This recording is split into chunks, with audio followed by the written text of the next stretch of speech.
फातिमा की रानी माँ, प्रभु यीशु की माँ, आसरा तू ही है माँ।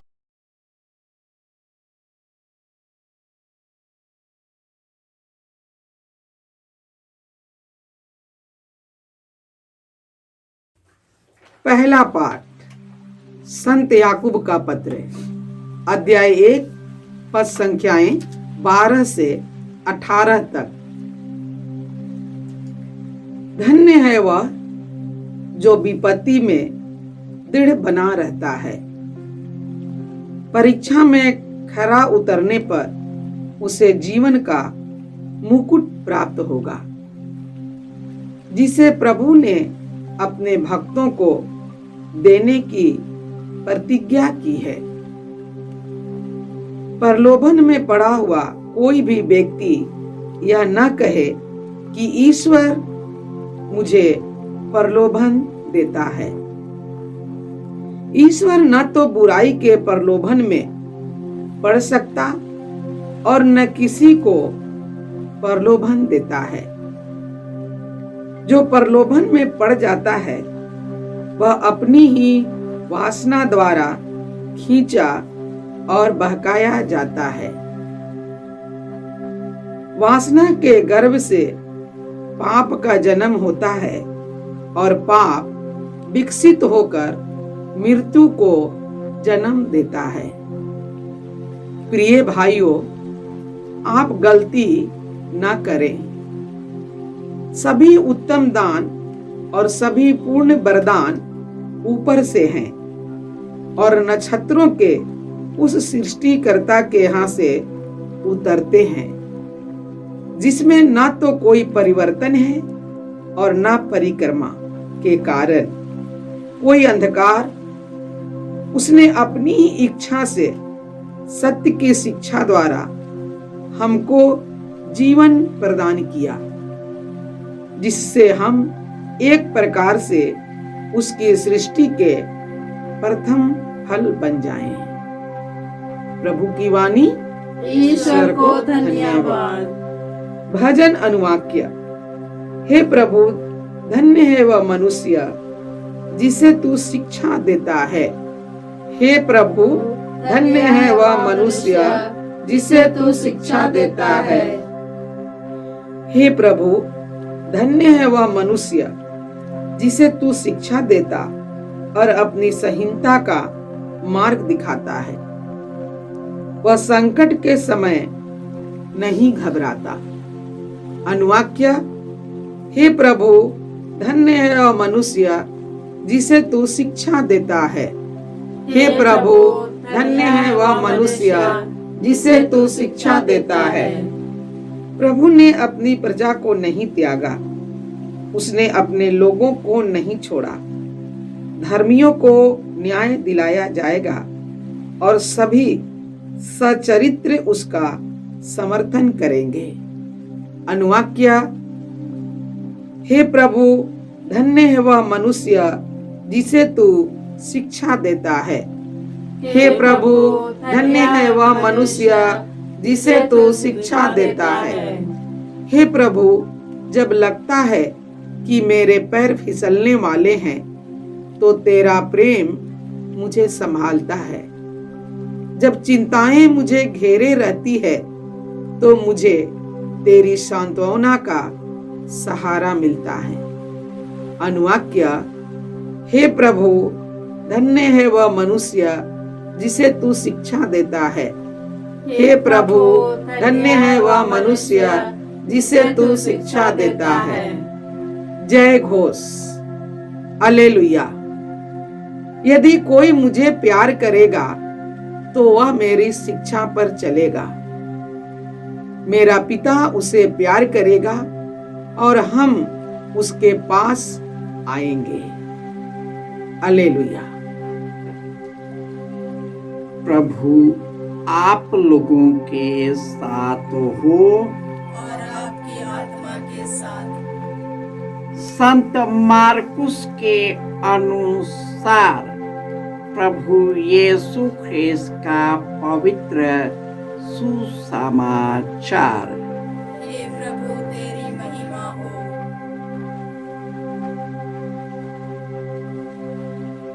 अध्याय 8 पद संख्याएं 14 से 21।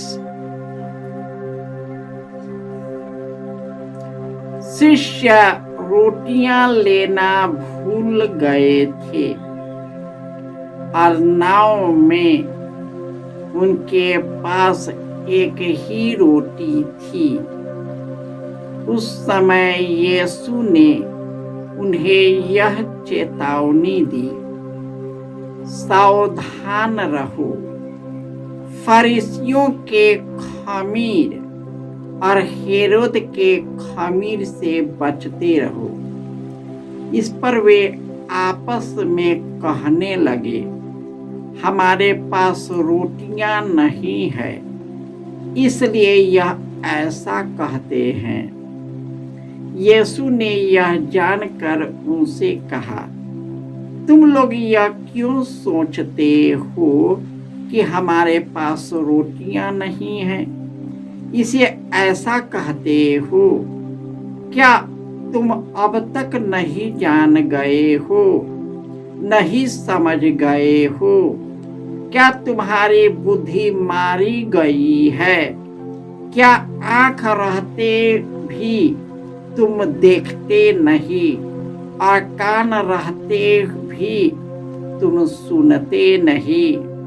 क्या तुम्हें याद नहीं है जब मैंने उन 5,000 लोगों के लिए 5 रोटियां तोड़ी तो तुमने टुकड़ों के कितने टोकरे भरे थे?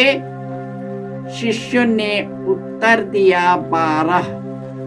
और जब मैंने 4,000 लोगों के लिए 7 रोटियां तोड़ी तो तुमने टुकड़ों के कितने टोकरे भरे थे? उन्होंने उत्तर दिया, 7। इस पर यीशु ने उनसे कहा, क्या तुम लोग अब तक नहीं समझ सके? यह प्रभु का सुसमाचार है। हे क्रिस्त तेरी स्तुति हो। क्रिस्त में प्यारे भाइयों और बहनों,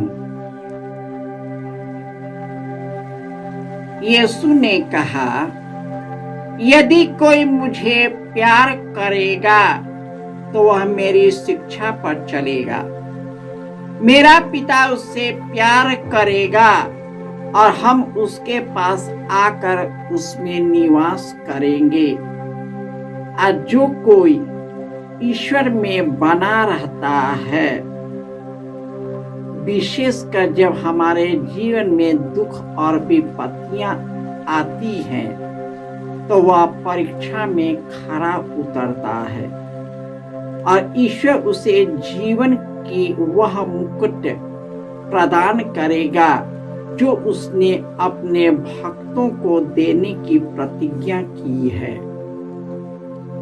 जो इस दुनिया के प्रलोभन में पड़ता है और वह कहता कि ईश्वर हमें प्रलोभन देता है, तो वह झूठा है, क्योंकि ईश्वर न तो बुराई के प्रलोभन में पड़ सकता है और न किसी को प्रलोभन देता है।